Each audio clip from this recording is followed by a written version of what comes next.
What's up everyone, my name is Parv and I welcome you back to Pertaining Monsters League of Legends Top 5 Plays. I'm excited to show you what week 134 is in store for you, so without further ado we're going to hop straight into our number 5 play with Silver Child on Lee Sin. At the start of this play, we see he's walking straight into a trap at level 1 as the enemy team waits patiently and then they spring into action, dropping him so low and forcing an immediate flash. He then Sonic Waves onto Wraiths, activating Resonating Strike, and then he pops Elixir to just barely keep himself alive. With his health potion ticking away, he runs to his tower, but the enemy Jace pursues and then flashes over the wall, landing his Q, but thanks to the health potion he survives, and then they actually turn things around with a Rupture for the first blood.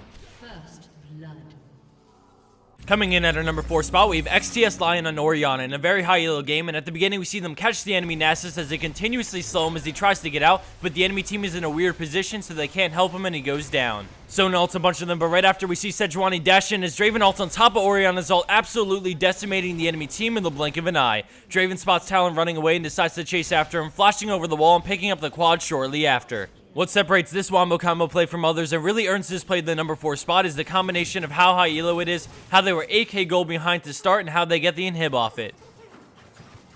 And a Nexus turret. Or 2. Screw it, they take it to the Nexus off the ace 27 minutes in, killing everything in between the tier 2 turret to the Nexus in one push.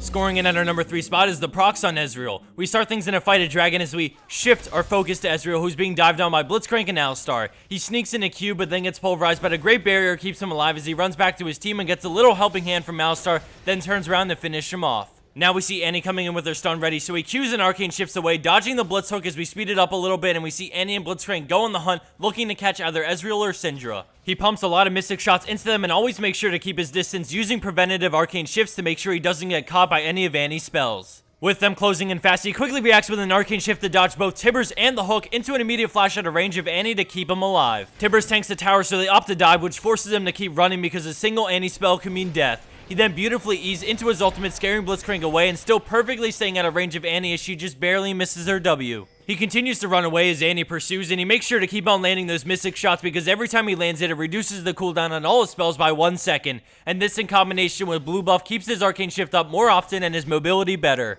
When he gets in range of the enemy red buff, he even starts using his Mystic Shot on that to lower the cooldown on Arcane Shift and keep his options open. With a Q and final E away, we see Maokai come in and get on Annie as more enemy players show up to help her out, but he still manages to grab the kill with his ultimate and then flash out. They both escape after a long kiting session for Ezreal with beautiful awareness of his limits that result in an extra kill on Annie after the fight at Dragon. Coming in at our number 2 play, we have Masano on Nunu, and at the start we see him duking it out with the enemy Thresh when he narrowly escapes the slow from the box as he retreats back, knowing 2 more enemy players are on the way.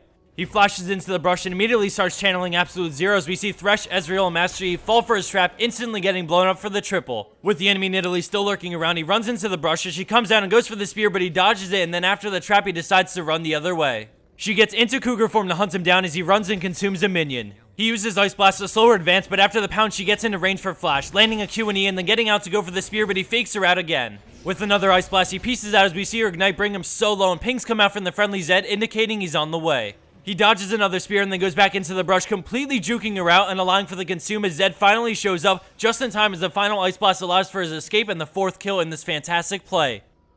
And for our number 1 pro play for this week, we have Evil Sonderman playing your textbook support Lulu, but when looking to feed dead in the eyes, she transforms into the carry her team needs. She polymorphs Jax to suppress damage as she eases him, and the tower helps bring him low, but the enemy team just ignores her feeble attempts and continues the siege. Throwing out some auto attacks and a glitter lane, she finally drops Jax and then turns and bursts Ahri with picks for the double as the enemy team finishes off the tower. With her ultimate up, she man modes it as she ignores Lee Sin for now and polymorphs Caitlyn to stop her damage and then gets a clutch burst off as Lee Sin kicks her away for the triple. With Zed on the way and the Nexus getting lower and lower, she plays it safe and exhausts Lee Sin, guaranteeing the survival of the Nexus while also handing over the easy kill to Zed. 54 minutes into the game, we can see how close the game was with 8 towers apiece and only a small gold advantage after the 4 kills they picked up. We also see her pure support build that was just enough to save the game for her team. They push all the way down the mid, and after killing Alistar, they secure the final Nexus tower and the game right after.